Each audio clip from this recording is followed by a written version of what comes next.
الحمد لله رب العالمين اللهم صل على سيدنا محمد وآله وصحبه وسلم اللهم افتح علينا فتوح العارفين ووافقنا توفيق الصالحين وانفعنا بالقرآن والذكر الحكيم اللهم انفعنا بما علمتنا وعلمنا بما ينفعنا وزدنا علما يقربنا منك برحمتك يا أرحم الراحمين اللهم لا سهل إلا ما جعلته سهلا وأنت يا حي يا قيوم تجعل الحزن إذا شئت سهلا سهلا اللهم أعذنا من شرور أنفسنا ومن سيئات أعمالنا وأصلح لنا شأننا كله لا إله إلا أنت نستغفرك ونتوب إليك وصلى الله على سيدنا محمد وآله وصحبه وسلم وبعد فقال المؤلف الإمام الغزالي رحمه الله ونفعنا به وبكم العقبة السابعة وهي عقبة الحمد والشكر. Inshallah, we're on the last chapter now, the last stage. I changed it back to 10:30 because I was flicking through, and I think inshallah we should be able to finish if we do today and maybe two classes in Ramadan. Then inshallah we can finish the book. So it'll be nice, inshallah, a lot of barakah to finish the book in Ramadan as well. But we'll do the class in Ramadan on Monday evening after Asr, inshallah. It's difficult. Yeah, Why can't you? I'm working What time can you get to Hounslow? 7-ish. Yeah, because class will be after 7, isn't it? I don't think I'll be able to. I think after that, day after that, I'm working as well. So if I'm here and then waiting till at 5. Okay, inshallah. If it's possible to do it like just normal, like Sunday, just the same, 11 or even 12, then it will be fine. But just to see that other brothers if they're okay. You come for iftar as well, inshallah. Oh, Omer. Sit somewhere else so I can see you, please. Move this way if you want.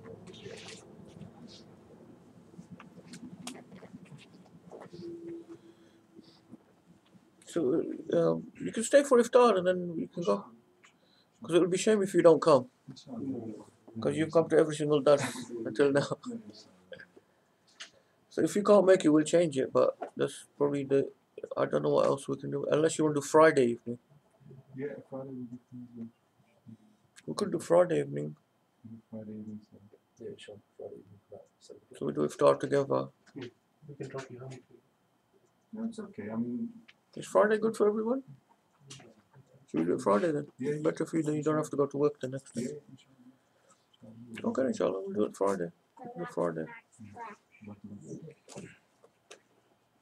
So we'll do the dars today, then maybe 2 Fridays. Inshallah, I think we'll finish. That'll be nice to finish the book in Ramadan. Imam al-Ghazali rahimahullah says the 7th stage. This is the stage of hamd and shukr, praise and gratitude. Timur, are you okay there? Can't see him anymore. Not sure what's happening with the phone there.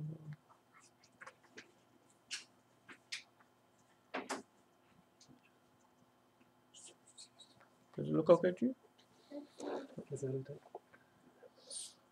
Let's go to a screensaver or something. I think Mark has it. Is it? He's just turned it by the way. Okay, inshallah. So now this is the 7th and final stage that Imam al-Ghazali has divided the spiritual paths. So he says, عليك وفقك الله وإيانا بحسن توفيقه بعد قطع هذه العقبات والظفر بالمقصود من هذه العبادة السالمة من الآفات بالحمد والشكر سبحانه وتعالى على هذه النعمة العظيمة والمنة الكريمة. So he says, may Allah give you tawfiq. It is incumbent upon you and upon us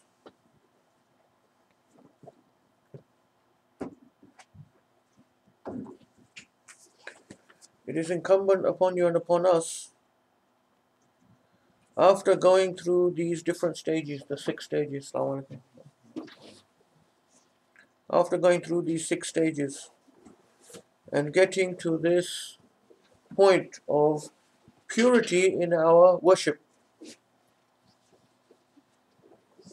which is free from afat, meaning free from the problems that come on the path, such as showing off, etc., being preoccupied with worldly matters, being worried about our rizq. Remember all of those things we've talked about over the last few months that can affect our worship. So he says, once you've come through all of these, struggled through all of these different stages, now you've come to this point where your worship has become purified for the sake of Allah subhanahu wa ta'ala. You're no longer distracted and preoccupied by dunyawi matters during your ibadat. You're no longer showing off in terms of your acts of worship. You're no longer feeling this pride in your own good actions, but you're relating it back to Allah subhanahu wa ta'ala. So he says, once you have come to this point, then you have to have hamd and shukr, praise and thanks to Allah subhanahu wa ta'ala that He has given you this great blessing and this great tawfiq, which is the greatest gift that Allah subhanahu wa ta'ala can give to any person. And the greatest gift that Allah can give to any human being is to give him this tawfiq, because He makes him one of His close people. He makes him one of His close slaves. He chooses him to be one of His chosen servants. This is the greatest blessing and gift that Allah subhanahu wa ta'ala gives. وَإِنَّمَا يَلْزَمُكَ ذَلِكَ لِأَمْرَيْنِ. There's 2 reasons why we have to have hamd and shukr in this stage. أَحَدُهُمَا لِدَوَامِ النِّعْمَةِ وَالثَّانِي لِحَصُولِ الزِّيَادَةِ. The 2 reasons are so that we may keep that blessing that we've achieved, and the second is so that we may have more increase in the blessing as well. In other words, if at this stage we then become ungrateful to Allah and we don't praise Him and thank Him for the blessings and favors He's done us, we could lose that status that we've attained, that rank that we've attained. We could lose it. Yeah, so to maintain it, we have to have hamd and shukr, and to increase as well. فأما دوام النعمة فلأن الشكر قيد النعم به تدوم وتبقى وبتركه تزول وتحول. So shukr, gratitude or gratefulness to Allah subhanahu wa ta'ala, is the way that we keep the blessings that Allah has given us. Yeah? They stay with us if we thank Him. And if we don't thank Him, they can disappear.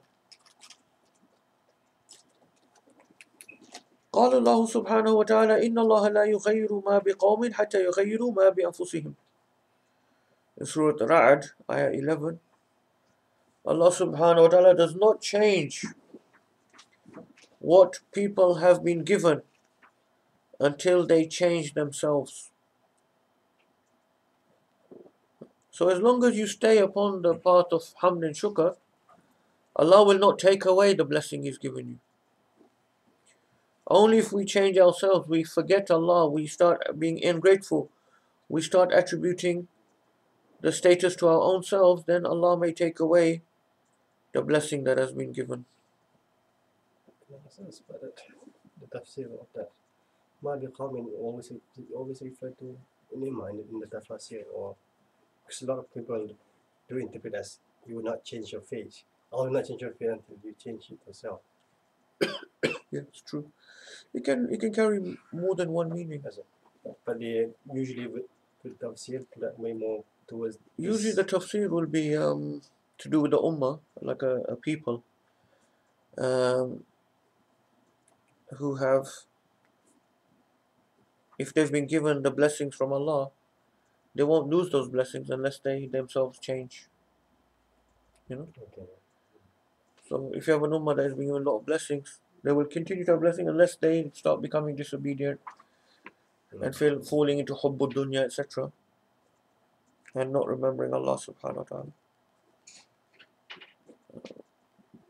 But this is an example of where we can use the Quran to extract more meanings. Because the Quran, the meanings of Quran are limitless, they're unlimited. So Imam al-Ghazali is using this ayah here to even refer to ourselves, your individual as well. If you're in a certain state, Allah won't change it unless you change yourself. That's what he's trying to use, say.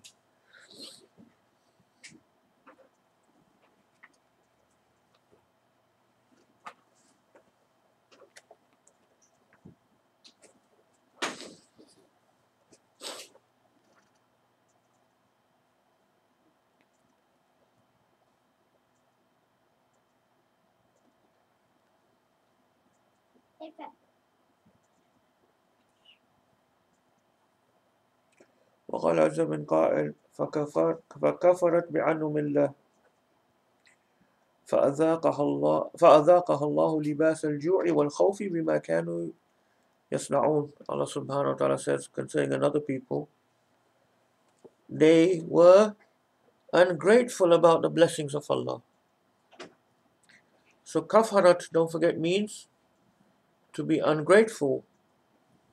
The literal meanings of kafara is to cover something, cover a seed in the ground. So it means to cover up. So Allah has piled us with all of these blessings and favors, and you cover them up, you veil them, you don't, so that means you're being ungrateful. But that's the root meaning of it. Kafarat bi'anumillah, they deny, they deny the blessings and favors of Allah. That's what kufr is. That's what kufr is, and it's one of its deepest meanings. Why? Because the human being knows that there is Allah. The human being knows that there is a God. It's imprinted deep within the soul of every human being. So the person who denies is denying what he knows.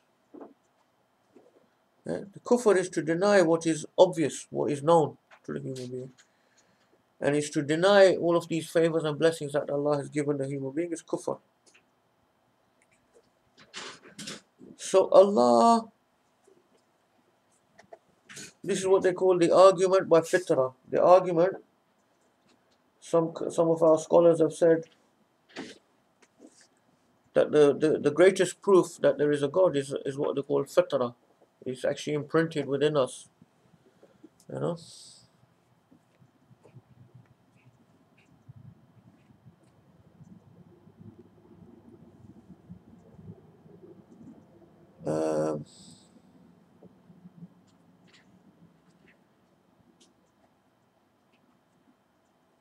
So they disbelieved or denied the favors of Allah. So Allah made them taste the garment of hunger and fear because of what they did or because of what they used to do. So Quran is telling us Allah then punished them. How did He punish them? With hunger and fear. Hunger and fear. But not for no reason. Bima kanu yasnaun, because of their own actions. They denied the favors of Allah, so they became rebellious, they became disobedient to Allah. So then Allah, punishment with hunger and fear. So these are two of the main forms of distress or tribulation that human beings can have. Hunger and punishment. So like li'ila fi Quraysh. وَأَطْعَمَهُمْ مِنْ جُوعٍ وَآمَنَهُمْ مِنْ خَوْفٍ. Allah subhanahu wa ta'ala was taking care of the Quraysh. Allah saying to the Quraysh, reflect upon your situation. How for so many generations you've lived peacefully in this town, Mecca. Allah has given you food. You haven't been starving. Allah has been taking care of your aman. You haven't been attacked or invaded. So these are two of the great blessings that Allah gives us. If we're in a state where we can actually feed ourselves and our families, and if we're in a state where we feel secure, that's a huge blessing. So sometimes if we If we commit kufr, then Allah may afflict us with those tribulations. وقال الله سبحانه ما يفعل الله بعذابكم إن شكرتم وآمنتم. In Surah An-Nisa, Allah said, why would Allah punish you if you are grateful to Him and if you believe in Him? You okay? Why would Allah punish you if you are grateful and if you believe in Him? As long as we believe in Allah and we are thanking Him, this is why shukr is like the key. Shukr is the key to all blessings and to increase. And if you think about it, shukr is the opposite of kufr. Shukr is actually the opposite of kufr. In that literal sense we were talking about. Yeah? Often we think iman is the opposite of kufr. But that's in the technical sense of belief and disbelief. But in the actual root word of kufr, which is to deny the favors of Allah, the opposite of that is shukr, which is to thank and to be grateful for the favors of Allah. So that gives us an indication of how key and central is shukr. And the human being always falls into the state of not being grateful to Allah subhanahu wa ta'ala. Yeah, so you could say kufr is of different levels. Even many of us, we often fall into minor degrees of kufr. Whenever we attribute something to ourselves, we're falling into kufr. Whenever you say to your friend or your relative, oh, I did this at work today, I done a really good presentation, I got so many commendations. You're praising yourself, that's a form of kufr, because you're not saying, thanks be to Allah who gave me tawfiq, or thanks be to Allah who gave me that success. Yeah.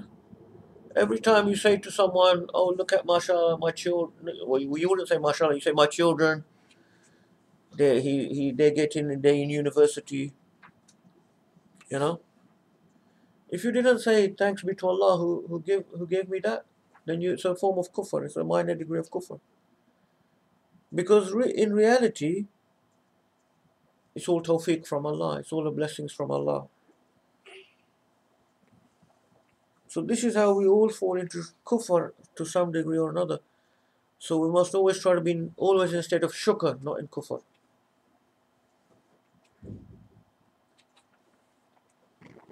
وقال صلى الله عليه وسلم إن للنعم أوابد كوابد الوحش فقيدوها بالشكر. And in this hadith he mentions that the Prophet ﷺ, his narrator, have said that for ni'am, for blessings, we have to tie them down like we tie down the wild beasts. Otherwise they will run away from us. These blessings that Allah has given, we have to tie them down. How do we tie them down? With shukr, by thanking Allah. So anytime we get any blessings, be sure we have to thank Allah subhanahu wa ta'ala if we want them to remain with us. May Allah subhanahu wa ta'ala give us tawfiq to be grateful to Him in every moment. وأما حصول زيادة فلما كان الشكر هو قيد النعمة فهو يثمر الزيادة. قال الله تعالى ولئن شكرتم لأزيدنكم. The other thing with shukr is not only it keeps the blessing, it increases the blessing.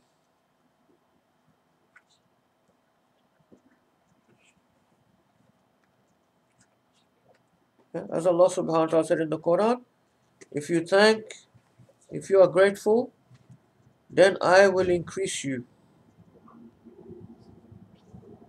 وَلَئِن شَكَرْتُمْ لَأَزِيدَنَّكُمْ. Once again, wherever you see these type of conditional statements in the Quran, always know that if one occurs, then the other will occur. It's a conditional. If you do this, then I will do this. This is a condition, If you thank Allah, He will definitely increase you. There's no doubt about that. And لَأَزِيدَنَّكُمْ with the double emphasis as well, the lam of emphasis and the noon the noon, yeah, the noon at-tawqid.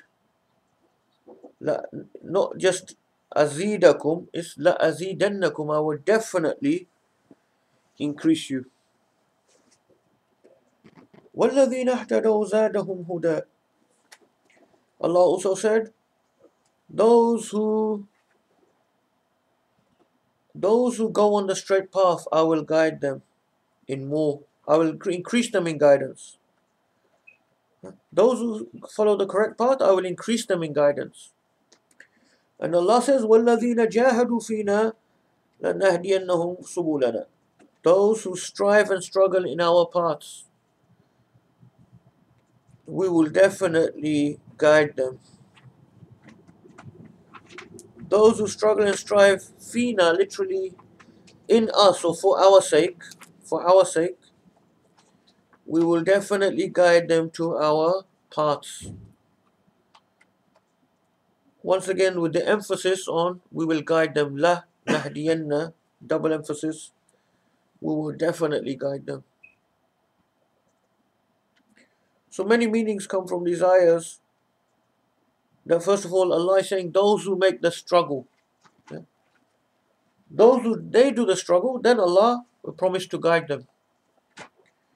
If you take that first step in the path of Allah subhanahu wa ta'ala, He promises to guide you. If you make the sacrifice and the struggle, Allah subhanahu wa ta'ala promises to guide you.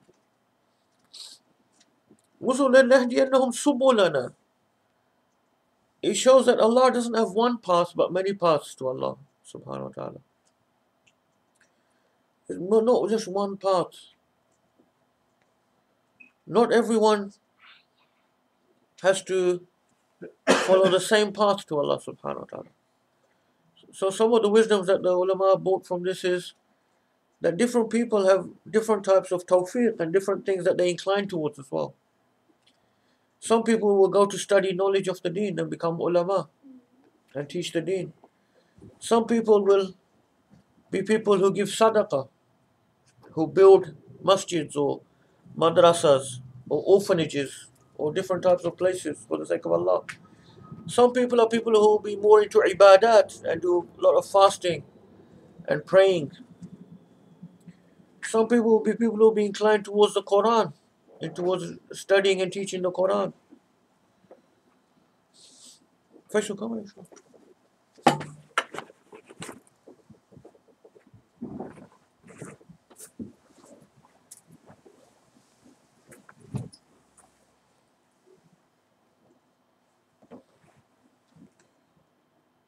So there's some people will be people who will be mujahids, people who are inclined towards fighting in the path of Allah subhanahu wa ta'ala. And this is one of the beautiful things we see with the Sahaba as well, how they had different types of things that they done for the sake of Allah, different paths they took for the sake of Allah subhanahu wa ta'ala. Not all the Sahaba were ulama. There was selected Sahaba that were known for their ilm and for giving fatwa. And the people would go to those particular Sahaba. There were certain Sahaba that were known for narrating the hadith of the Prophet ﷺ, and they would go to them for that. Some Sahaba were known for jihad fi sabilillah, like Khalid ibn al-Walid.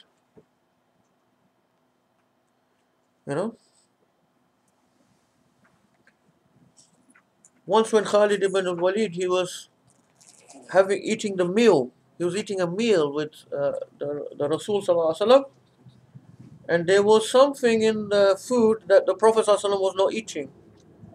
Does anyone remember what was that? I've forgotten now. A type of meat. Was it a type of lizard, I think? Yeah, type of lizard, yeah. A type of meat of a type of creature that the Prophet ﷺ wasn't eating. So Khalid ibn al-Walid said to him, Ya Rasulullah, is it makruh? Is it haram? He's trying to say, is it forbidden for us? And the Prophet ﷺ said, no, but I prefer not to eat it. So then they said Khalid ibn al-Walid took it and he was eating it. Some of the Sahaba may not have done that. If they saw the Prophet ﷺ doesn't want to eat something, Even though it's permissible, they may have said, no, we prefer not to. But Khalid, he ate the food. Because he asked the Prophet, is it haram? Is it makruh? He said, no. I don't want to eat it. So the Khalid was already eating it. So you see the different types of Sahaba we have. That wasn't due to any lack of love of the Prophet ﷺ, but we know what type of person Khalid ibn Walid was, because he was Rajul, in the true sense of the word. A man of courage and bravery. But he loved the Prophet ﷺ so much that in the Battle of Yarmouk, when the major battle against the Romans, when they were engaged in a heat of conflict, and then they saw Khalid ibn Walid suddenly stop fighting and searching around on the floor looking for his turban.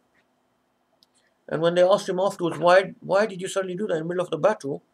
You suddenly put yourself in such danger because you were just looking around. Why would you do that? Look for your turban like that? And he said, because in my turban was some hairs of the Prophet ﷺ. Some hairs of the Prophet ﷺ in my turban, and I always wear that turban when I go into battle. I didn't want to lose it. So it wasn't lack of love for the Prophet ﷺ. But he was someone that Allah subhanahu wa ta'ala has chosen to be a mujahid fi sabilillah. He wasn't known as a great alim from the Sahaba, he was known as great mujahid.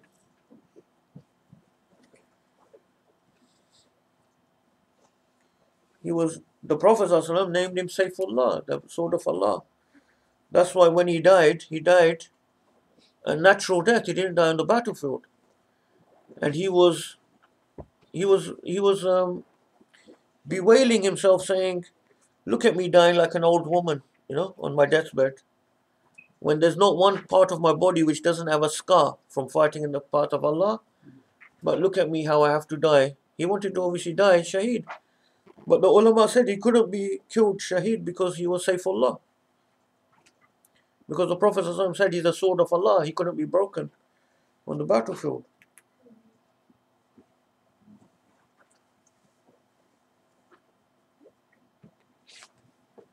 So that's to do with increase. If we thank Allah subhanahu wa ta'ala, He gives an increase. But so the many paths. لَنَهْدِيَنَّهُمْ سُبُلَنَا, not sabilana, one path, subulana, our paths. Many paths to Allah subhanahu wa ta'ala.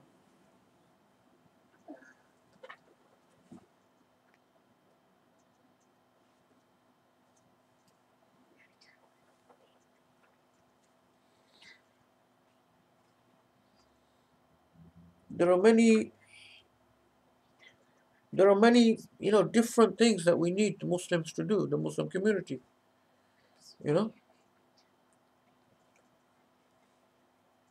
to fulfill the obligations upon the community. Not just everyone should go and study knowledge. We need people to do many different things. Like there's different organizations who are combating the media on behalf of the Muslim community. There's different organizations that are involving themselves within the political structures of this country. That's important. Like when these things happened after 9/11, there were some Muslim organizations like the Muslim Council of Britain and others who had close links with the top politicians in this country. So that was good for the whole community, that these people were in that position. They have the ear of the Prime Minister, for example. This is something I've noticed over many years. The Muslim community lacking greatly is instead of supporting each other's efforts, we are always trying to knock each other's efforts down. And not just myself, but many people have commented on this. Some of the teachers I study with, they have commented on this as well. For whatever reason, that we live in that age where there's so many disease in the heart. Even in other communities, you see they understand, that you have to work for common interests. If you see organizations or people amongst the community doing something, it's for the benefit of the whole community. Why do people, have these issues? Sheikh Hamza back in the day used to call them armchair critics. You know, armchair critics, people who don't themselves doing anything, but when anyone tries to do something within the community, they're full of all sorts of comments and criticisms. You know, how is that going to help the Muslim community?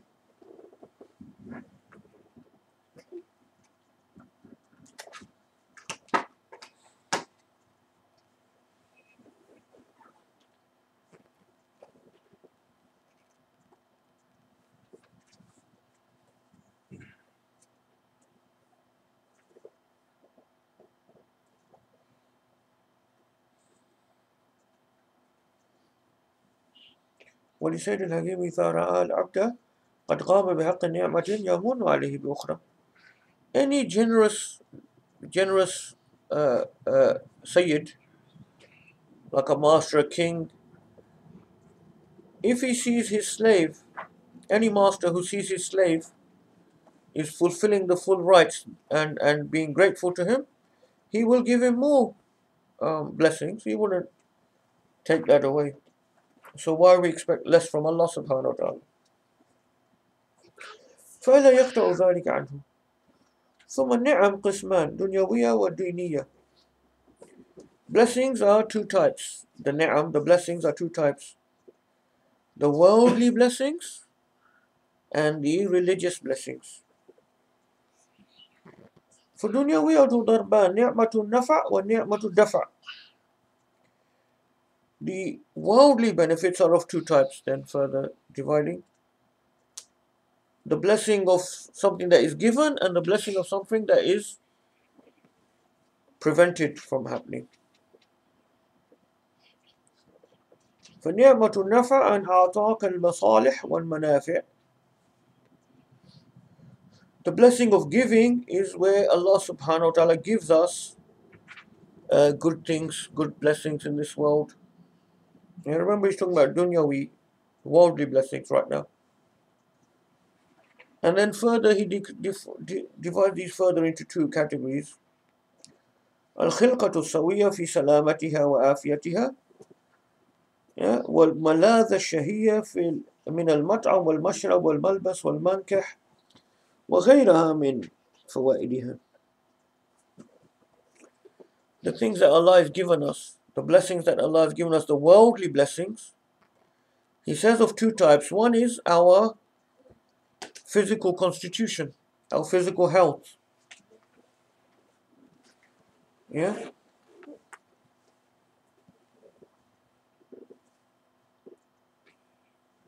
So the fact that we, have our physical body, we're in a state of health, we're in a state of safety, security. And then secondly, the sort of physical pleasures that are given. The physical pleasures like food, drink, clothing, intimate relations, and others. Yeah, all of these are blessings that Allah subhanahu wa ta'ala has given us. وَنِعْمَةُ الدَّفْعَ أَنْ صَرَفَ عَنْكَ الْمَفَاسِدَ وَالْمَضَارَ. And then the other type of blessing where Allah has prevented harm, tribulations, and things coming to us.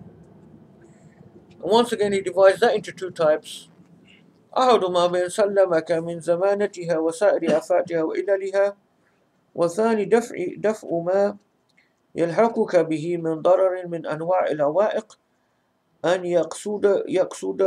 يقصدك بسوء من إنس أو جن أو سباع أو هوام ونحوها.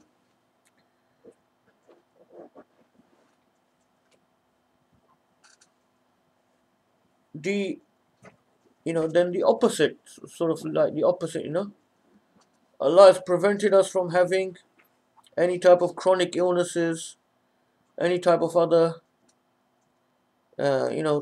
tribulations in our physical body. This is also a blessing. And secondly, any type of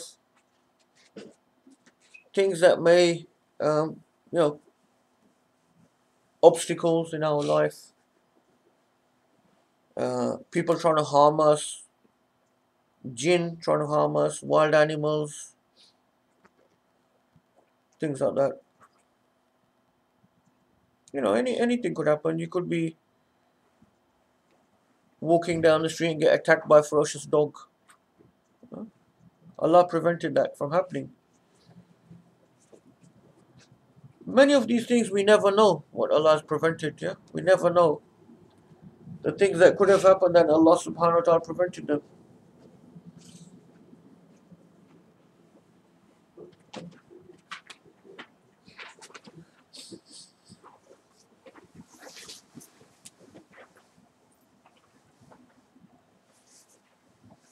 So these are all of the different examples of the dunyawi worldly blessings that Allah subhanahu wa ta'ala has given us, that we need to be thankful for. فَأَمَّا النِّعْمَةُ الدِّينِيَّةُ As for the diniya benefits, other worldly or religious blessings that Allah has given us, He said ni'matul tawfiq wa ni'matul isma. Two types. One is the blessing of tawfiq, that Allah has given us tawfiq, and one is the blessing of isma. He's protecting us from certain things. So He's giving us tawfiq to do certain things, and He's protecting us from certain other things. Once again, they're like two opposites. So the tawfiq and وفقك أولا للإسلام ثم للسنة ثم للطاعة. Tawfiq that Allah has given, He's given us Islam to make us Muslim. If Allah didn't give us tawfiq, we would never have been Muslims. You know, what is it that makes one person become Muslim and one person not be Muslim, to be kufr? We'll never be able to figure that out. Yeah? You can give one person all of the proofs, the rational proofs, the from Quran, logical proofs. He may never accept it. And another person may accept it. What's the difference? You gave the same proofs to both people. They both have the same aql. Yeah, it's tawfiq. It's tawfiq. You know, one brother I remember told me he became Muslim because he liked the way that Muslims dress. He used to see Muslims wearing thawbs, you know, thawb. Muslim men wearing thawbs and turbans and hats and everything. And he became Muslim because of that.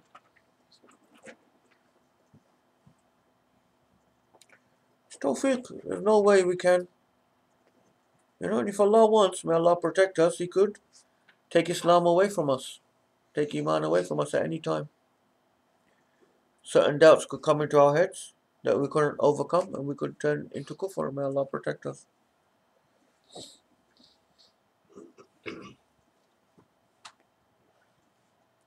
And then ثُمَّ لِلسُّنَّةِ After giving us the blessing of Islam, He's given us tawfiq that we're people of Ahl Sunnah wal Jama'ah. We're not people of bid'ah. And then ثُمَّ لِلطَّاعَةِ Then on top of that, that we're people who are obeying Allah subhanahu wa ta'ala. We're not people of disobedience to Allah. We're practicing, in other words, the deen. These are the different levels of tawfiq. Ni'matul isma, then the protection is like the opposite of that. So the protection أولا من الكفر والشرك ثم من البدعة والضلالة ثم عن سائر المعاصي. So converse to that, Allah is protecting us at all times from kufr and shirk, and then from bid'ah and dalala, meaning in aqidah, He means we're people of Ahl Sunnah wal Jama'ah.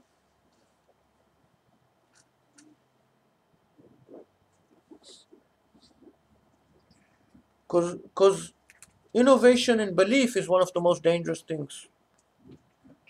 Yeah. Innovation in belief, bid'ah, in other words, becoming deviant in our belief, is one of the greatest dangers.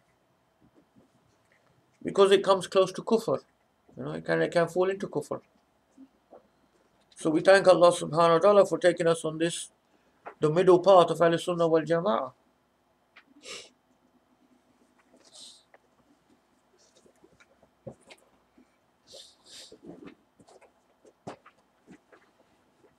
So that's why the first thing we have to study as a Muslim is our Aqidah.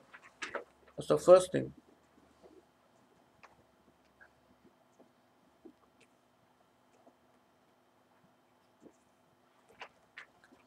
ثم عن سائر المعاصي. And then thirdly, that He protects us from disobeying Him. وتفصيل ذلك لا يحصيه إلا السيد العالم الذي أنعم عليك كما قال جل وعلا فإن تعودوا نعمة الله لا تحصوها. And so he said, if you really go deeper and deeper, you can never enumerate all of these blessings that Allah subhanahu wa ta'ala has given us, as it mentioned in this ayah of Quran. If you try to count the blessing of Allah, you will never enumerate them. وإن دوام هذه النعم كلها بعدما من عليك بها وزيادة عليها من كل باب ما لا يبلغه وهمك كلها تتعلق بشيء واحد وهو الشكر والحمد لله. So, once we start recognizing these blessings and favors of Allah subhanahu wa ta'ala,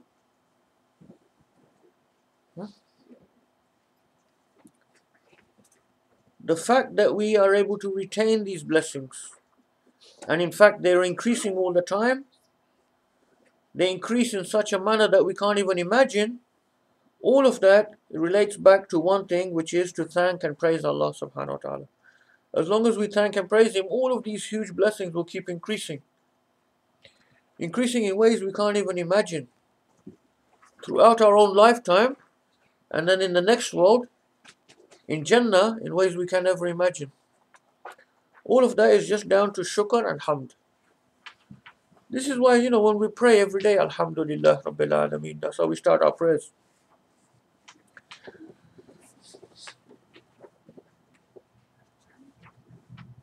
وإن خصلة تكون لها كل هذه القيمة وتكون فيها كل هذه الفائدة لحقيق أن يتمسك بها من غير إغفال وبحال. So if this khasla, this attribute is so huge, this attribute of shukr and hamd is such a huge thing,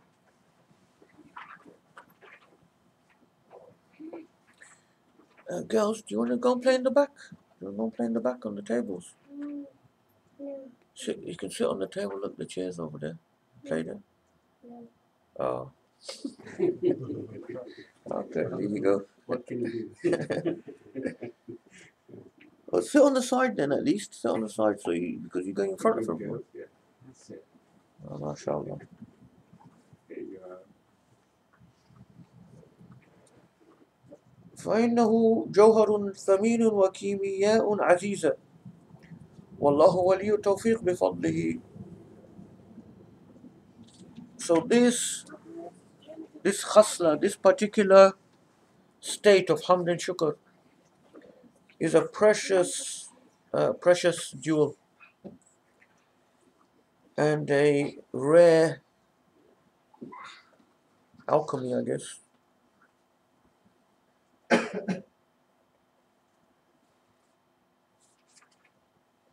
Alchemy, you heard of alchemia, isn't it? Alchemy. From alchemia came chemistry. Alchemia, chemistry, same word. The Muslims had alchemia in the height of Muslim learning. They had this science called alchemia, which was looking at properties of different minerals and things. The main motivation for it was to discover the elixir that changes normal metals into gold. Alchemy. Yeah, it's called alchemy in English. But it's from the word alchemia from Arabic. They wanted to find the elixir that can change normal metals into gold, which was widely believed to exist in the Middle Ages. The Middle Ages are the age of Islam. We need to take back that. We need to rewrite history according to our own viewpoints. because the European world has written history according to its own, and it's been spread around the world, the European version of history. Yeah, so the Middle Ages are known as the Dark Ages in Europe, because they were dark in Europe. They were dark ages for Europe because Europe was under Christianity. The Middle Ages in the Eastern world were the golden age of Islam. It was the golden age of Islam.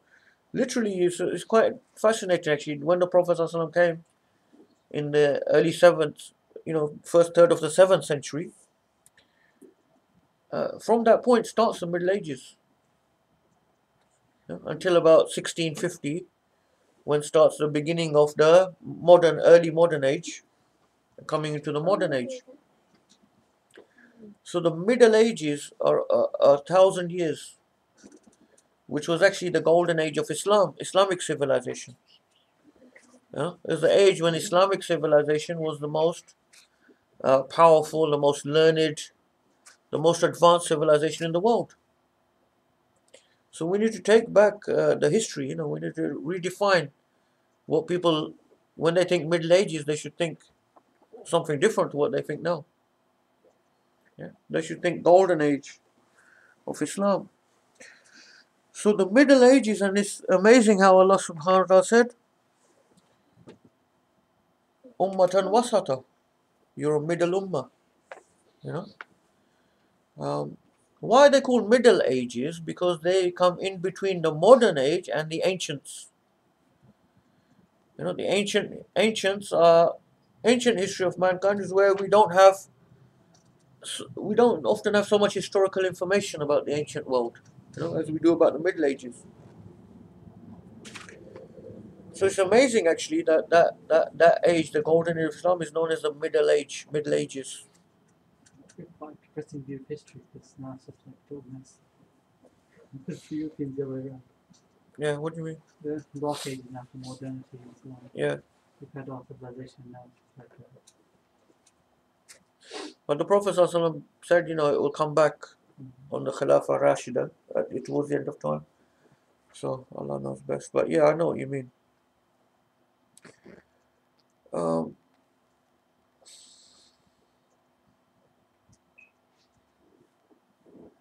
Anyway, the point was Al-Kimia was studied in the Islamic civilization. Now obviously modern science would say there's no such way you can change other metals into gold. Yeah?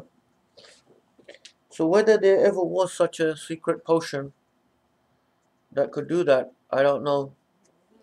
But I know Sheikh Al-Yaqubi, one of the scholars I studied with, he told us that his grandfather knew that secret recipe to change things into gold. He told us that his father, Sheikh Ibrahim Al-Yaqubi, studied a book, a text describing how you make that elixir. The special potion you have to make, which will turn metals into gold. And when he was studying with his grandfather, his father was studying with his grandfather, Sheikh Ismail Al-Yaqubi, he asked him, can you show me how it's actually done? Give me a practical demonstration. So they actually made the thing, and he changed some metal into gold. And then his grandfather said to his father, now go and throw it away in the rubbish. And he said his father, Sheikh Ibrahim, said, but look, this is a lot of money and everything. We can do a lot of things with it. And he said to him, did you want it for the money, or did you want it for the knowledge? Were you asking me because of to get the knowledge, or were you asking me to get the money, the gold? So he made him throw it away. So Allah Alam. But that's what he told us.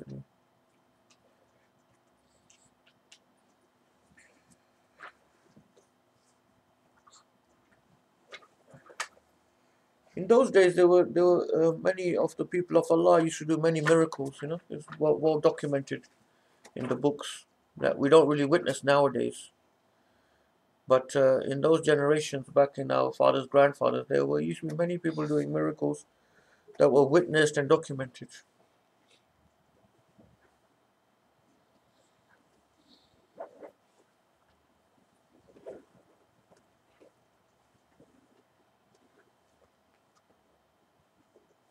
فإن قيل فما حقيقة الحمد والشكر وما معناهما فحكمه وحكمهما. What is the reality of hamd and shukr, and what is the meaning of them and the ruling of them?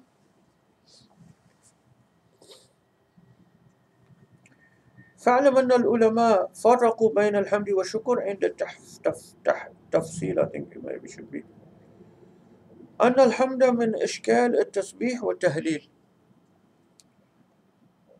فيكون من المسائل الظاهرة، والشكر من إشكال الصبر والتفويض، فيكون من المسائل الباطنية. So is there a difference between shukr and hamd? You know, so it says no, that some of the scholars, they divided these two into different meanings. So some said that hamd is from the category of tasbih and tahleel. When we say subhanallah, la ilaha illallah, alhamdulillah, these are categories of hamd, praising Allah. So in other words, it's an outward state. Whereas shukr is from an inward state of things like sabr and tafweed. So when we have sabr in the face of tribulations, that means we're being grateful to Allah, we're not being, we're accepting the tribulation is from Him. Tafweed, when we say, relate things back to Allah subhanahu wa ta'ala. In other words, this is not from me, or this is not my doing, it's Allah's given me this blessing, so on. So this is an inward state. So some said that's the difference. Hamd is outward and shukr is an inward state. وَلِأَنَّ الشُّكْرَ يُقَابِلُ الْكُفْرَانِ وَالْحَمْدَ يُقَابِلُ اللَّوْمَ وَالذَّمَّ. Shukr is the opposite of kufr. Remember we said? In other words, it's being grateful, not denying the blessings. So it's an inward thing. And praise is the opposite of blaming or putting down. So if you blame someone, you put someone down, you censure someone, that's the opposite of praising them and putting them up. So it's an outward thing. وَلِأَنَّ الْحَمْدَ أَعَمُّ وَأَكْثَرُ وَالشُّكْرَ أَقَلُّ وَأَخَفُّ. Some said praise, hamd, is more general and shukr is more specific. So hamd is more general and shukr is more specific. قال الله تعالى وَقَلِيلٌ مِّنْ عِبَادِيَ الشَّكُورِ. Allah subhanahu wa ta'ala said in the Quran, only few of my slaves are grateful. Only few of my slaves are grateful. So he's using this to prove that hamd is more general. More people are generally, they will praise Allah, but only few of them are actually grateful to Allah.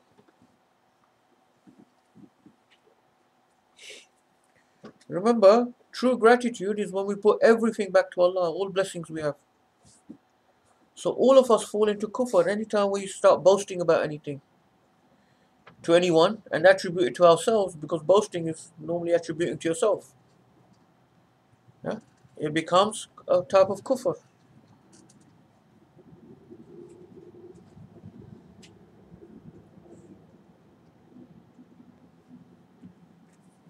Anytime we boast about anything, it's kufr.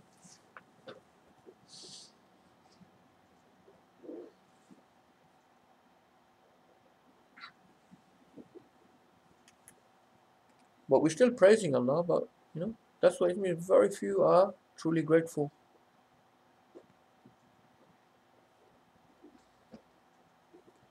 فثبت أنهما معنيان متميزان. So he says this is to show that these are two separate meanings. Hamd and shukr is not the same thing as some people may claim. ثم الحمد هو الثناء على أحد بالفعل الحسن. هذا مقتضى كلام شيخنا رحمه الله تعالى. So then says from his own sheikh, says hamd, praise is thana. Yeah.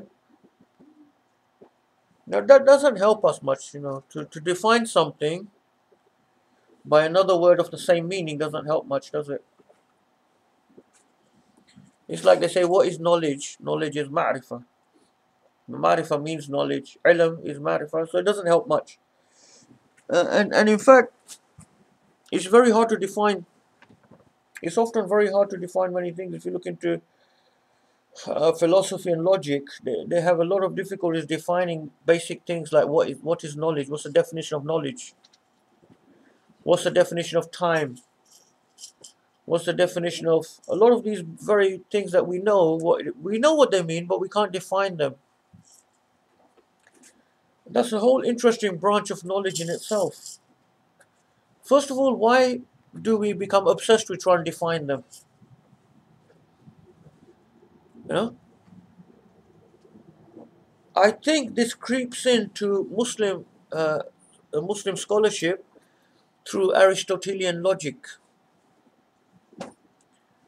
The Muslims, they took on Aristotelian logic and Greek philosophies generally, but specifically the logic of Aristotle was something that nearly all scholars accepted. You know, the wider philosophy of the Greeks, some parts were acceptable, some parts were rejected. Imam al-Ghazali was one of the main key figures that dealt with that. You know, which parts of philosophy we take and which is we completely reject. In his book, Incoherence of the Philosophers. But logic that Aristotle developed was something that was really taken by the Muslims. And part of that is trying to define terms. But imagine back the first very early generations before logic came into the syllabus and the learning of the Muslims. Imagine the Sahaba, the Tabi'een. You know, they had a different type of reasoning.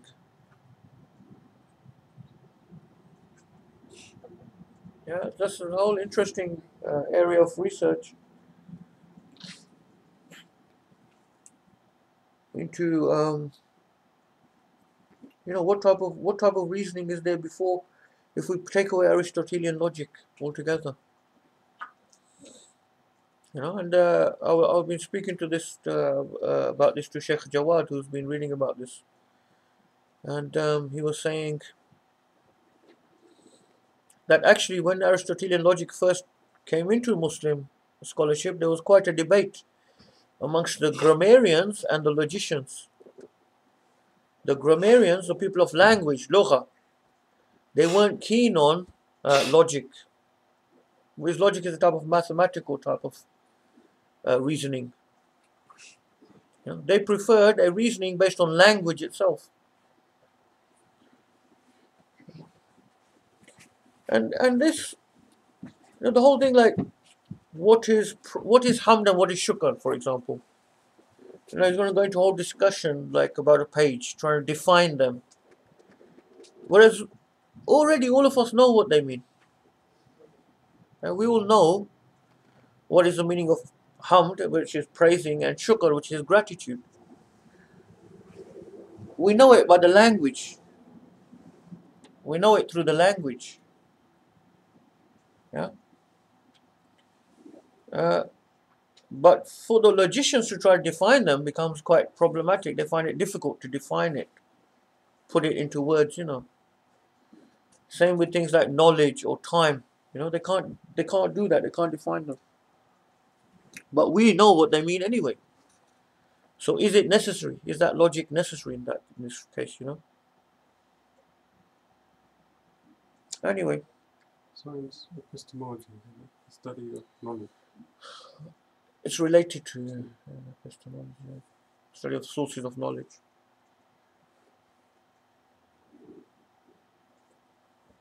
It's about reasoning itself. You know, what is reasoning, and debate and discussion, common sense. All of these things are quite vague terms that become very hard to define.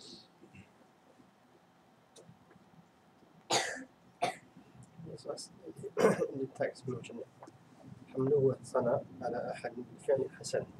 That means it's on the fi'l, not the appearance, not the khalq. They are not considered. You know, when you praise somebody, you're doing good, or you look good, it's not considered sana, because that looking good is not, it's created like that. Hmm. Is that, I've heard somebody mention that is there, well, is it, have you, It could be Allah Alam. I've not come across that. Does say anything in your footnotes? Or? no, that's not the only thing is that you mentioned the Sheikh is Abu Bakr al-Warraq. Oh, really? The Sheikh, that's the only footnote. I've heard So where somebody it says Shaykhuna, Shaykhina, هذا مقتضى كلام شيخنا or that is Abu Bakr al-Warraq in the vomit here. But I'm just wondering what that is. That. Allah Alam. I haven't heard of that. Makes sense though. Yeah.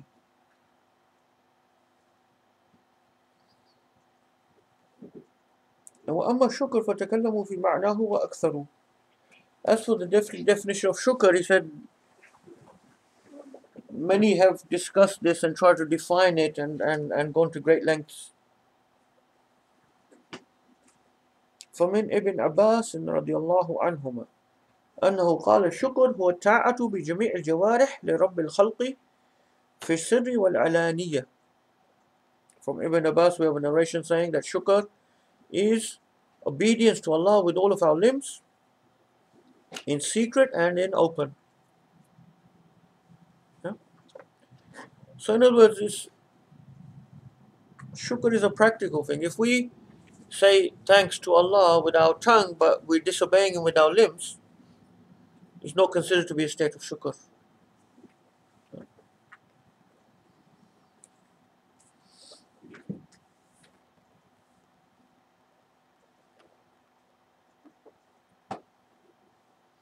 You think about, someone who who's trying to harm you in every way, or he disobeys you in every way. But whenever you see him, he says, thank you, thank you, thank you. Yeah?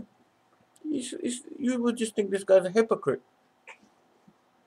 Yeah? So why then we think it's okay with Allah subhanahu wa ta'ala? To just say something with the tongue, but disobey Him with the limbs.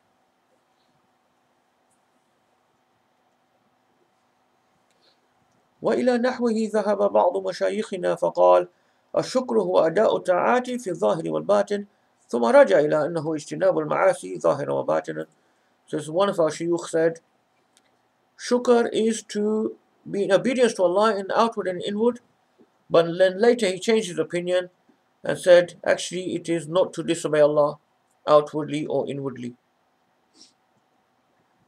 So he changed it from saying it is to obey Allah outwardly and inwardly to saying it is to avoid disobedience to Allah outwardly and inwardly. So a slight change in his definition. Doesn't say who that was.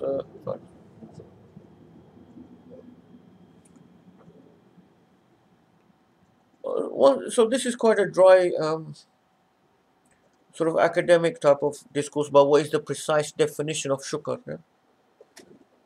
Is it to do obedience of Allah outwardly, or is it to avoid disobedience of Allah? You might think that means the same thing, but there's probably some subtle implications. وقال غيره الشكر الاحتراس عن اختيار معاصي الله تعالى. Then some other said, shukr is to guard oneself against choosing to disobey Allah.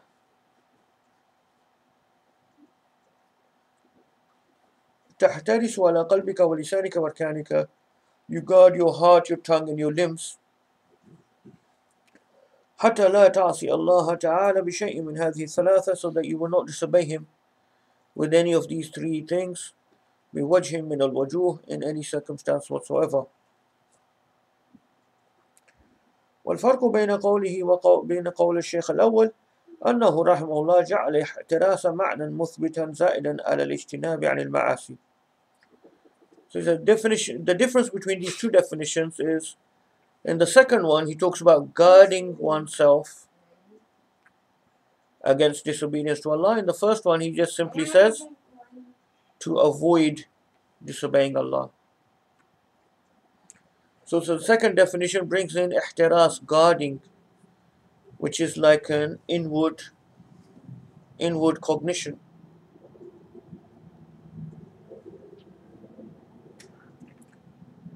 وأما الاجتناب عن المعصية فما هو إلا أن لا يفعل المعصية عند دواعيها.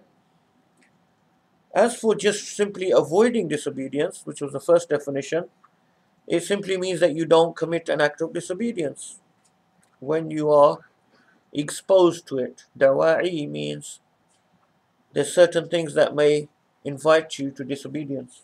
In other words, I don't know, you're walking past a nightclub, you hear music, see people having fun, that looks like they're having fun. Yeah, that's a dawa'i, things that are inviting you or encouraging you, but then you don't disobey, you walk past.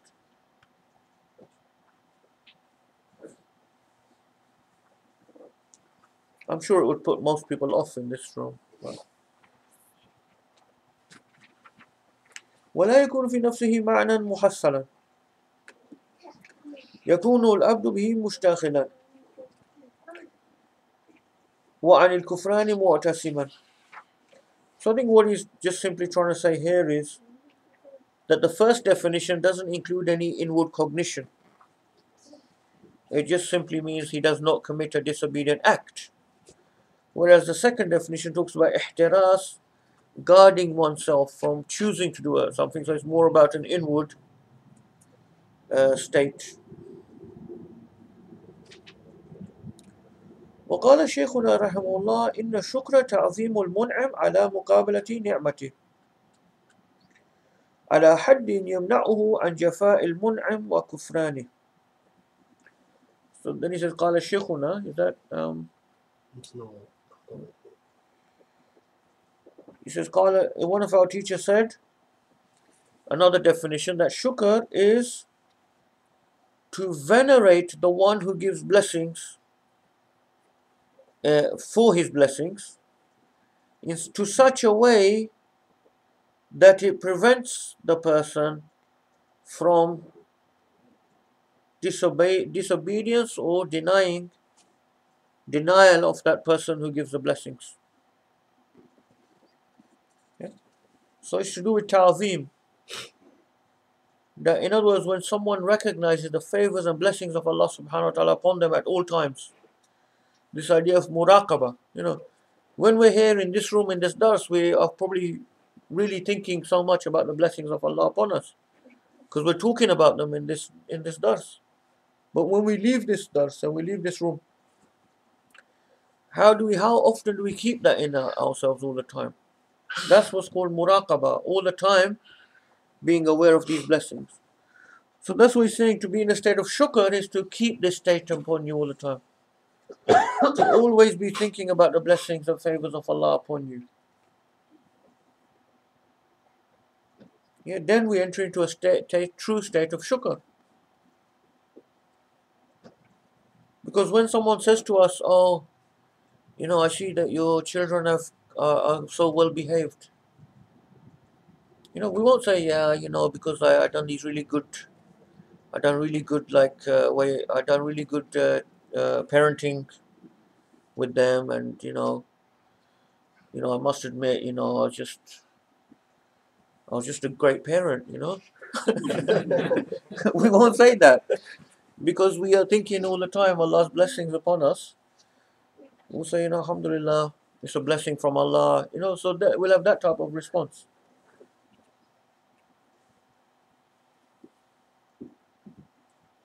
When someone says, I see you went to a good university, you got a degree, I say, yeah, I suppose I did,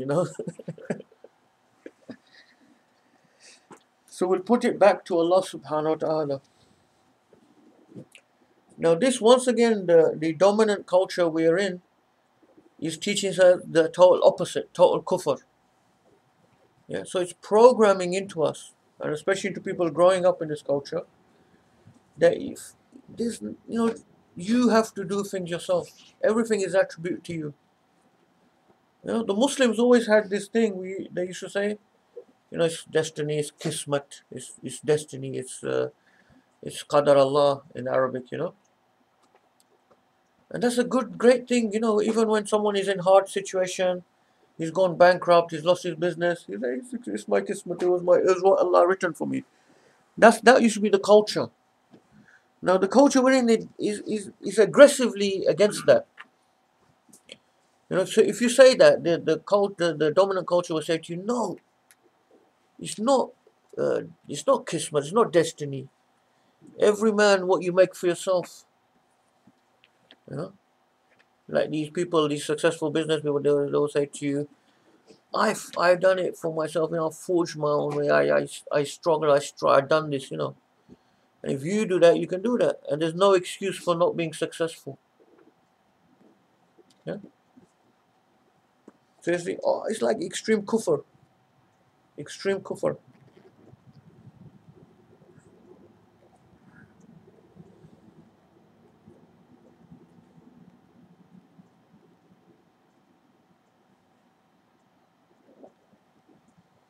And we know Allah subhanahu wa ta'ala said in the Quran, إِنَّمَا نُمْلِي لَهُمْ لِيَزْدَادُوا إِثْمًا.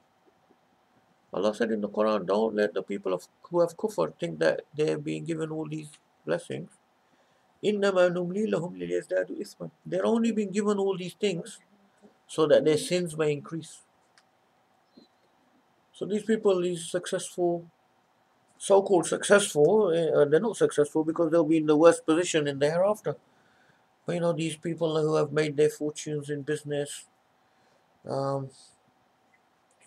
Alan Sugar and these type of people, say, yeah, we've done it ourselves. إِنَّمَا نُمْلِي لَهُمْ. Allah just gives them more and more, just so that their sins may increase more and more. لَا يَغُرَّنَّكَ تَقَلُّبُ الَّذِينَ كَفَرُوا فِي الْبِلَادِ.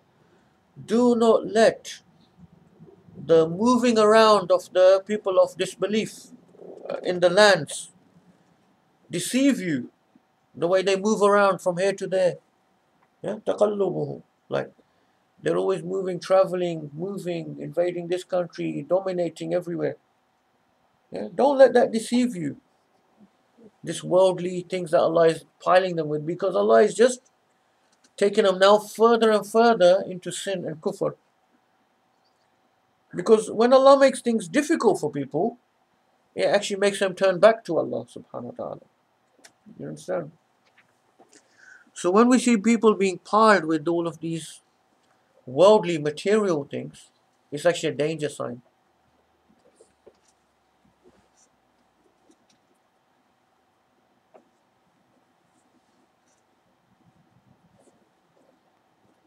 What's that saying they have about leading something to the slaughter, or leading the lambs to the slaughter, or they don't realize that they're going, but they're going to fall down off the edge of the cliff. They're happily singing along.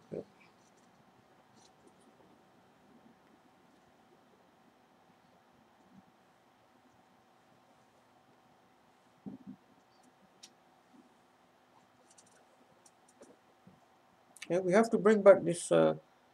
We have to preserve our own culture, that where people who say yes, Qadar Allah. What's Qadar Allah? Yes, we strive and struggle, but that's what our Deen teaches us. We're not people who just sit around and just say it's everything Qadar Allah. We're people who strive and struggle, do our best. But then some will be successful, some who aren't successful. It's Qadar Allah, That's the difference. It's like one of the, I always remember one of these BBC reporters that went to the earthquake in Kashmir. That massive earthquake, He went there and he was on the radio reporting from Kashmir very soon after the earthquake. And they were saying to him, it must be devastating. The people must be devastated. They've lost their houses, they've lost their families, all these things. And he said, well, actually, it's surprising the way the people are so just accepting of the thing.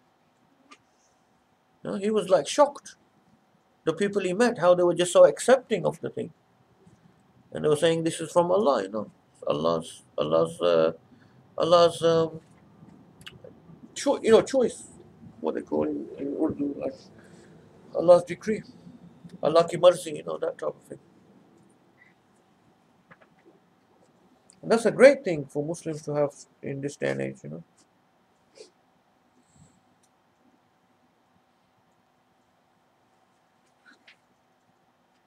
argument with the Muslim.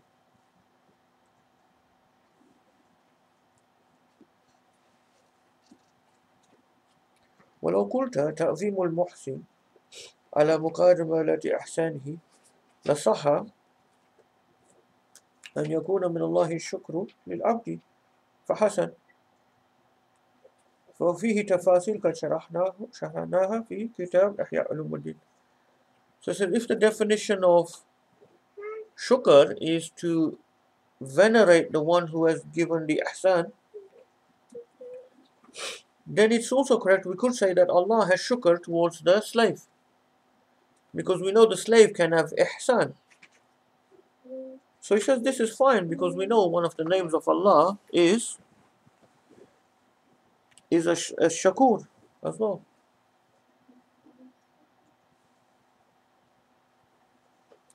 But the shukr of Allah subhanahu wa ta'ala means that He rewards the good actions of the slaves. It says so. And then Imam Ghazali says we have given more details about this, how Allah also has shukr. It's one of His attributes. We've elaborated this in Ihya Ulum al-Din further and other works. ولكن التحصيل أن الشكر من العبد تعظيم يمنع من جفاء من أحسن إليه. He says, but the conclusion is that shukr, when it comes from the slave, it means a veneration of the one who has given him the blessings in such a way that it prevents going into a state of jafa, which means being far away from the one who gives you the blessings, or being ungrateful to the one who gives the blessings. Once again, not really a satisfactory definition, because it's just defining shukr by its opposite, which is kufr. وذلك بتذكر إحسانه وحسن حال الشاكر في شكره وقبح حال الكافر في كفرانه. A person maintains a state of shukr by remembering and reflecting upon the blessings of the one who has given blessings, ihsan, and by remembering the good state of the one who gives shukr. What he means here is obviously by remembering why shukr is a good thing, which is what we're doing today, is describing why shukr is a good state. So having that knowledge helps us to go into a state of shukr. And having the knowledge of why kufr is such a bad thing helps us to be in a state of shukr, So this is why studying this in these type of circles is very important. Because if we didn't study this, how would we know what's shukr? Why is it good to have shukr? Why is it bad to have kufr? See?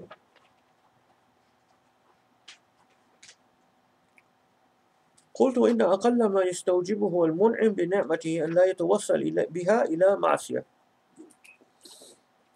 Then Imam al-Ghazali says himself, he says, I say, the least thing that we should give back to the person who gives us blessings and favors is that we do not use his blessings and favors to disobey him. We don't use them as an instrument for disobeying him. That's the least thing we should do as a shukr. Yeah?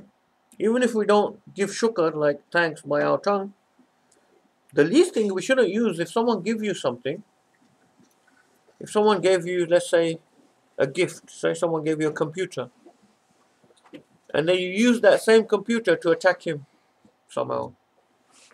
I don't know how, but So you use the instrument they gave you to disobey them.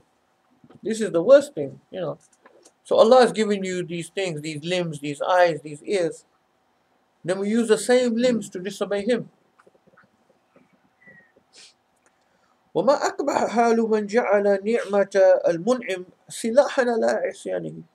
So he said, this is the worst thing. You use the blessing, the favor that Allah has given you as a weapon against Him, or a weapon to disobey Him. فعلى الأبد إذن من فرض الشكر في حقيقته أن يكون له من تعظيم الله سبحانه ما يحول بينه وبين معاصيه على حسب تذكر نعمه. So at least we should have this ta'zim, this veneration of Allah subhanahu wa ta'ala, enough to prevent us from disobeying Him. فإذا أتى بذلك فقد أتى بما هو الأصل فيه، ثم يقابل ذلك بجد في الطاعة وجهد في القيام والخدمة، إذ هو من حقوق النعمة، فلا بد من الاحتراس عن المعصية وبالله التوفيق. So in addition to that, in addition to not disobeying Allah with those blessings and favors, we should also repay the blessings and favors that Allah has given us by engaging in acts of obedience to Allah and trying to struggle and strive in serving the deen of Allah subhanahu wa ta'ala. Because that's how you serve Allah, by serving His deen. We can't serve Allah subhanahu wa ta'ala directly because there's nothing that He needs from us. How can we give Him anything? We have nothing to give Him. So the way to serve Allah is to serve the deen of Allah subhanahu wa ta'ala, to struggle and strive for the establishment of the deen of Allah subhanahu wa ta'ala. That is what we see in the struggle and the striving of the prophets. They spend their whole lives jihad fi sabilillah. They are struggling and striving in the path of Allah to spread the word of Allah, to spread the message of Allah, to spread the deen of Allah. Yeah? So that's the only way we can serve Allah subhanahu wa ta'ala, really. We can't do something to Him to benefit Him.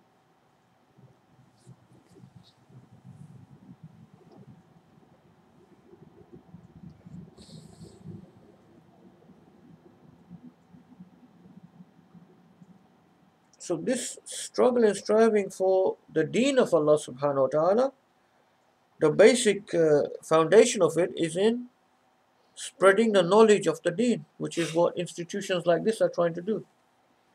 Madrasas, schools where the teaching of Islam takes place, that's the foundation of establishing the deen of Allah subhanahu wa ta'ala. Without knowledge, you can't establish anything. If we don't know what is Islam, we can't establish Islam.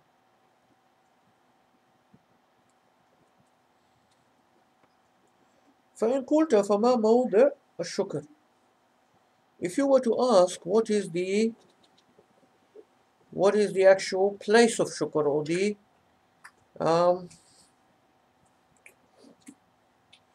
what is the object of shukr? فاعلم أن موضعه النعم. The object is the blessing. In other words, it's once again a definition type of thing. Is the object of shukr Allah Himself, or is it the actual blessing itself, the thing that we are grateful about? So he said the object of shukr is the actual blessing itself.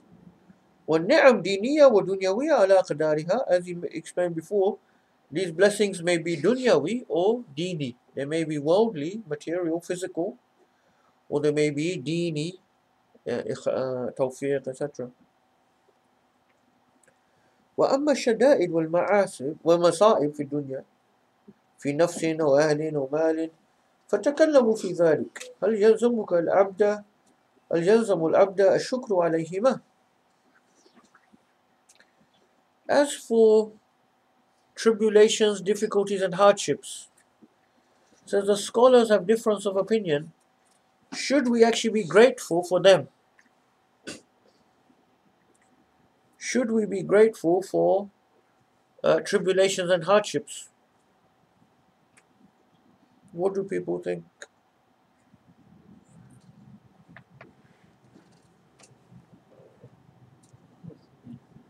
Why?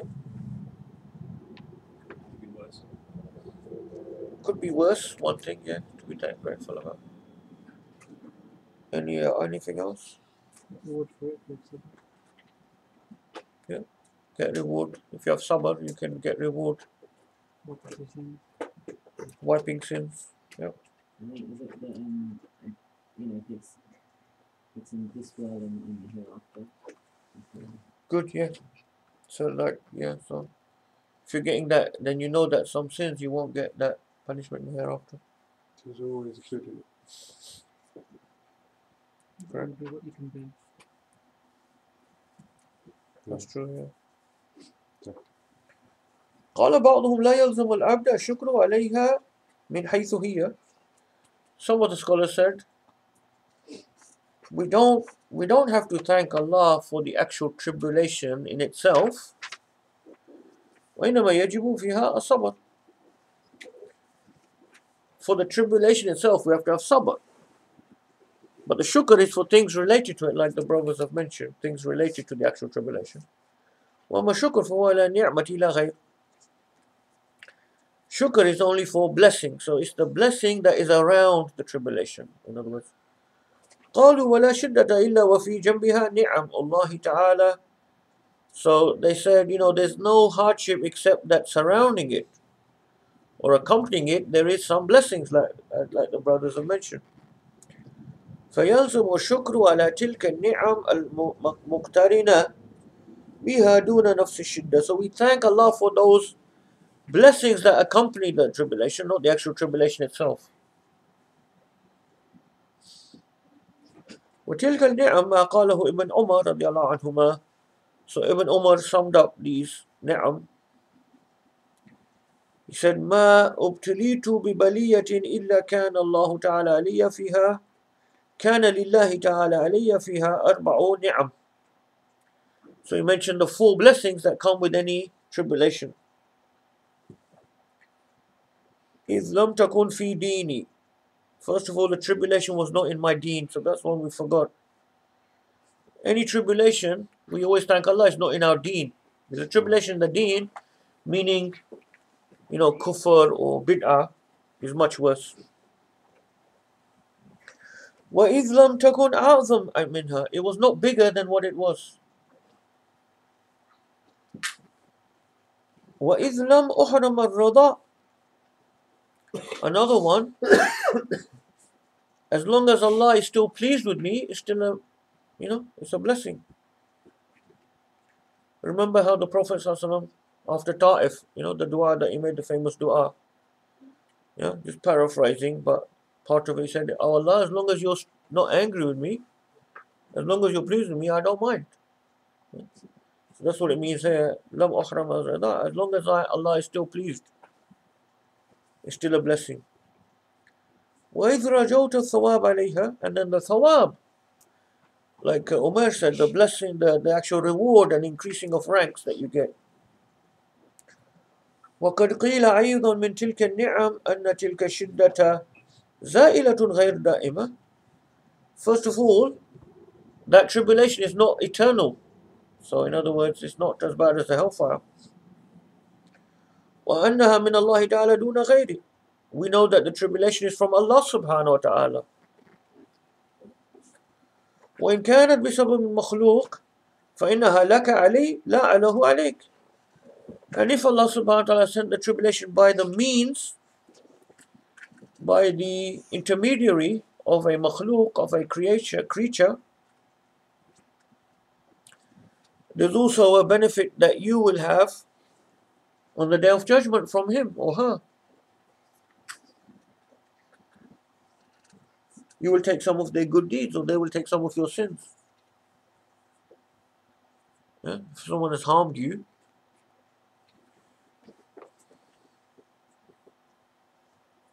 فإذن يلزم العبد الشكر على النعم المقترنة بالشدة. So therefore, it is important or incumbent upon a slave to have gratefulness for these blessings which accompany a hardship, not for the hardship itself.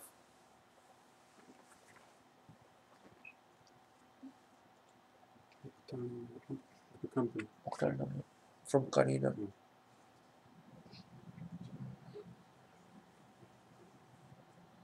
How about 1.5 page I would like to finish, so we're still on track to finish the book. Would you prefer to have a quick tea break and then finish off, or just finish off then have the tea break? I think it's about 15 minutes left. It's fine. Finish and then have tea break. So. We're just making the darses a bit longer, so we inshallah we can finish the book in Ramadan. It'll be good inshallah. Just finish this section. وقال آخرون وهو الأولى عند شيخنا رحمه الله تعالى إن شدائد الدنيا مما يلزم العبد الشكر عليها لأن تلك الشدائد نعم بالحقيقة. He says other scholars have said, and this is the opinion that is favored by my teacher, he says, once again probably referring to Imam al-Haramain, that the tribulations of the dunya, of this world, are in fact they are blessings. So this was related to those brothers who mentioned that these are actual wiping away of sins and so on. You know? بدليل أنها تعرض العبد لمنافع عظيمة. What's the proof that these tribulations are actually blessings? It's like Sidi Faisal mentioned about everything that happens to the mu'min. Yeah, عجبا لأمر المؤمن. The Prophet ﷺ said, the affair of the mu'min is amazing. Even in good, he's getting reward, and even in tribulation, he's getting reward. Yeah? So there's many proofs that show that if you're a mu'min and you have sabr, any state, good or bad, is always good. What's that? إن كلها خير. فإن كل خير. إن كلها, How all of it wondrous, is good. yeah, how wondrous is the affair of the mu'min, for all of his affairs good. Exactly so. These sort of proofs show us that even tribulations are good. And the greatest proof for me is if you look at the lives of the prophets themselves. These are the most beloved people to Allah subhanahu wa ta'ala, and yet they have all of these tribulations. There's no doubt that those tribulations are good. There's no doubt that those tribulations for those people are good.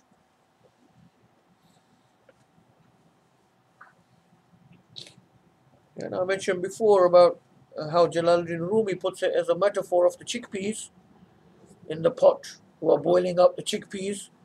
He says, oh chickpeas who are boiling up in the pot, don't complain about the heat and the pain of the fire, because a tasty dish is being cooked up for me.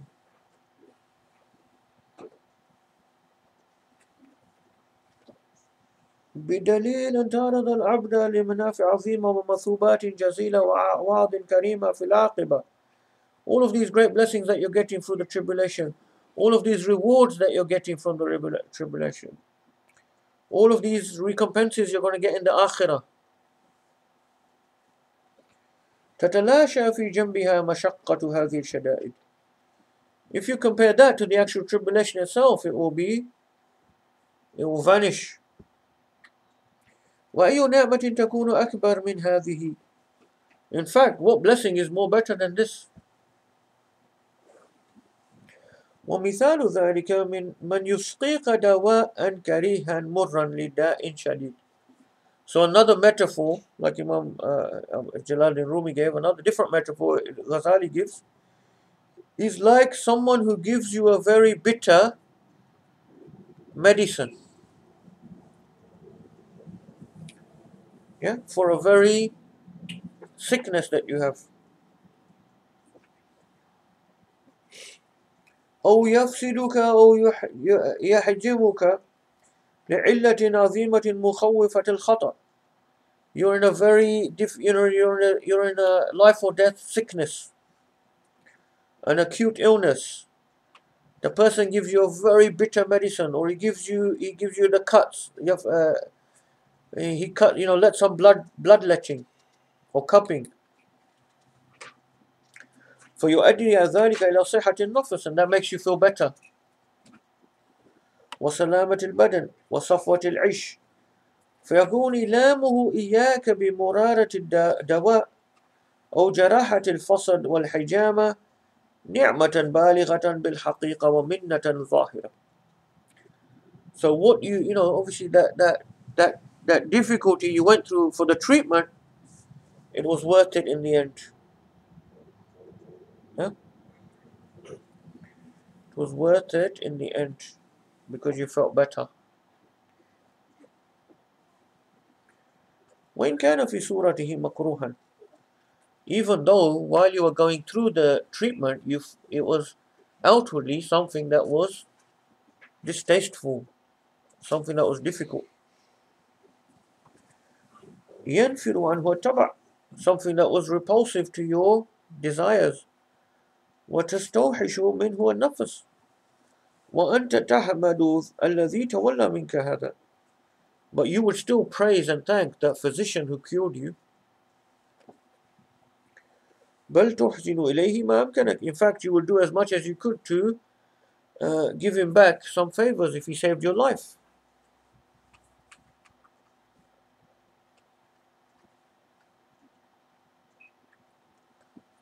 وكذلك حكم هذه الشدائد. أما ترى أن النبي صلى الله عليه وسلم كيف حمد الله وشكره على الشدائد, شكره على المسار, شكره على المسار. Do you not see how the Prophet صلى الله عليه وسلم praised Allah and thanked Allah in difficulties just the same he praised and thanked him in ease? حيث قال الحمد لله على ما ساء وسر. And in this saying of the Prophet صلى الله عليه وسلم, praise be to Allah for anything bad or good, anything bad or good, anything that, you know. أما ترى كيف يقول جل جلاله وعسى أن تكرهوا شيئا ويجعل الله فيه خيرا كثيرا. Allah said in the Quran, Surah Nisa, verse 19, it may be that you dislike something and Allah has put much good in it. It may be that you dislike something and Allah has put much good in it.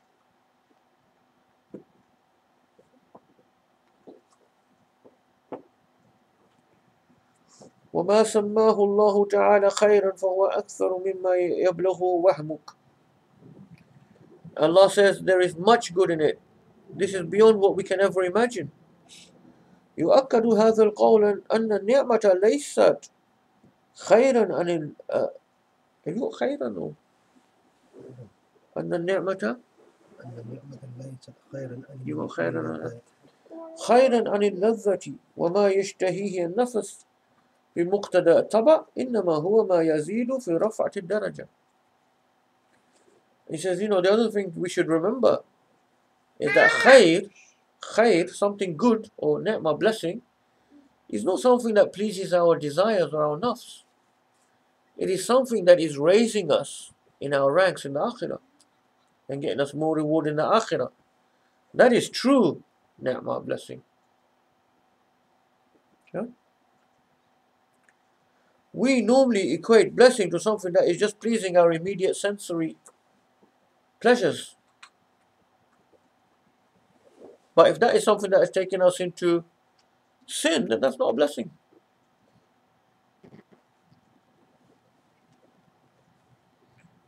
ولذلك تسمى نعمة في معنى الزيادة. وإذا كانت الشدة مما تصير سببا في زيادة شرف العبد ورفعة درجاته فتكون نعما بالحقيقة. So if the tribulation is something that will take us into more higher ranks, then in reality it is a blessing. وإن كانت تعد من في الشدائد والمحن بظاهرها, even though outwardly it is a tribulation and a difficulty. فاعلم ذلك موفقا, so know this بالتوفيق. فإن قلت فالشاكر أفضل أم الصابر. So then the last bit of the chapter is just a discussion about which is better, the shakir or the sabir. The one who gives thanks to Allah or the one who has patience in the face of tribulation. I'll just explain it rather than reading it word for word. فاعلم أنه قيل إن الشاكر أفضل بدليل قوله تعالى وقليل من عبادي الشكور فجعلهم أخص الخواص. So some said the shakir is better because of the words, few of my slaves are grateful. It means the one who has shukr in the face of tribulation. Is he better or the one who just has sabr? So some said it's a shakir. So they mentioned several ayahs of Quran about shukr, about Nuh alayhi salam. إنه كان عبدا شكورا, he was a grateful slave. And Ibrahim shakiran li'an'umih. Ibrahim is described as someone who is grateful for the blessings of Allah. Yeah? وقيل بل الصابر أفضل. Some said no, the one who has sabr is better because it means he's going through more difficulty. Yeah, because it must be more difficult what he's going through because he's just able to have sabr, he's not able to get to shukr. So because he's going through more difficulty, he must be getting his more reward. And then they mention several ayahs of Quran about sabr. Inna wajadnahu sabiran ni'mal abd. We found him to be sabir, one of sabr, a great slave, a good slave. Talking about one of the prophets, alayhi salam.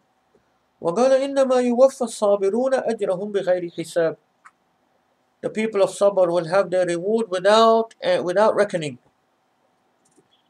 وقال تعالى والله يحب الصابرين. Allah loves those who have sabr. Now Imam al-Ghazali then finishes off the discussion by saying essentially, in his opinion, that in fact sabr and shukr always come together. Sabr and shukr always come together, so the debate between which is better, sabr or shukr, he said, is, according to him, meaningless. Because when someone has sabr, he's in reality having shukr at the same time. And when someone has shukr, he's always going to be someone who has sabr as well. So I won't read all of that last passage, inshallah, because of running over time. But that's essentially what he says in the last section. That sabr and shukr always come together. And the sabr is always shakir, and the shakir is always sabir. May Allah subhanahu wa ta'ala give us tawfiq and make us people of sabr and shukr. Jazallahu anna Sayyidina Muhammad sallallahu alayhi wa sallam wa ahlu. Jazallahu anna Sayyidina Muhammad sallallahu alayhi wa sallam wa ahlu. Jazallahu anna Sayyidina Muhammad sallallahu alayhi wa sallam wa ahlu. Subhana rabbika rabbil izzati amma yasifun.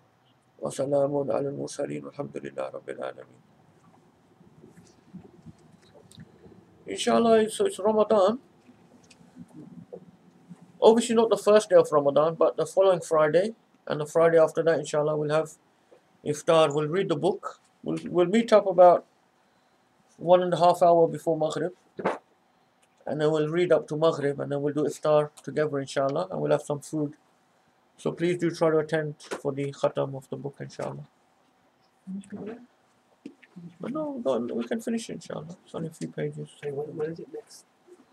Not Friday, this one. It's Ramadan, maybe Friday, but following Friday. Following Friday and the one after that, inshallah. So there's no lesson next Sunday.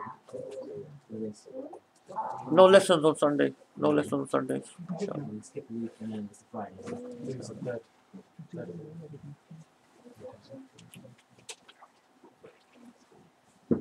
If does anyone know, is Ramadan Friday, Saturday, or is it Thursday, Friday? They're saying Thursday or Friday could be. Walaikum salam, Taimur. Alhamdulillah. We will do, inshallah, after tea.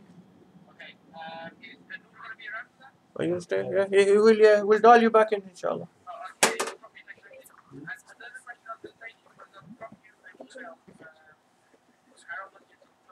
Okay.